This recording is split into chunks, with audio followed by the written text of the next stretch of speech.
Good afternoon, guys. Hello. The question today is, can Satan perform signs and wonders? Can he do miracles, right? Part of the great deception is the fact that the answer is yes. And I'm going to read it for you. Matthew chapter 24, verse 24, it says this. It says, "For false Christ and false prophets will arise and perform great signs and wonders, so as to lead astray, even if possible, the elect of God." Guys, we know that in Revelation 13, it talks about the second beast that comes. And this beast is able to call down fire from heaven. Right? I mean, that's pretty insane.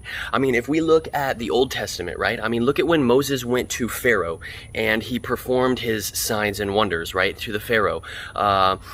His dark magicians were able to create the snake. They were able to create the blood. They were able to mimic certain things that even Moses himself was able to do, which were signs and wonders from God, but they were signs and wonders that were mimicked from the enemy. Now, here's the great deception of it all, okay, guys? Can Satan perform signs and wonders and miracles? Yes, he can.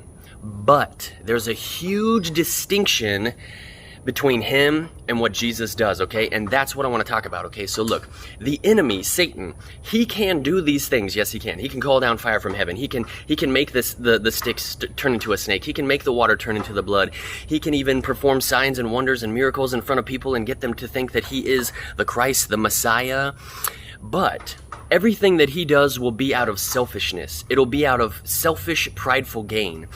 And what makes him different from Christ, from Jesus Christ, is that Jesus Christ's miracles are miracles that are performed that only God himself could do. Let me explain to you. Jesus Christ rose people from the dead. Only God can raise people from the dead, because only God can give life, because God is the author of life. Jesus Christ's miracles brought people's sight back. You see, his miracles fed people. His miracles and his signs and his wonders, they freed people spiritually. So his miracles and his signs and wonders were healing, and they were to help people. The enemy's signs and wonders will not be to help people. They will not be for healing. They will be for his own selfish, prideful gain, and it will just be to deceive you and anyone who sees him and believes him into thinking that this man is God. That's what it's for. He is to come to deceive and to get you to believe that he is God when he's not. So that's a huge difference between God himself in the body of Jesus Christ and Satan and what he will do.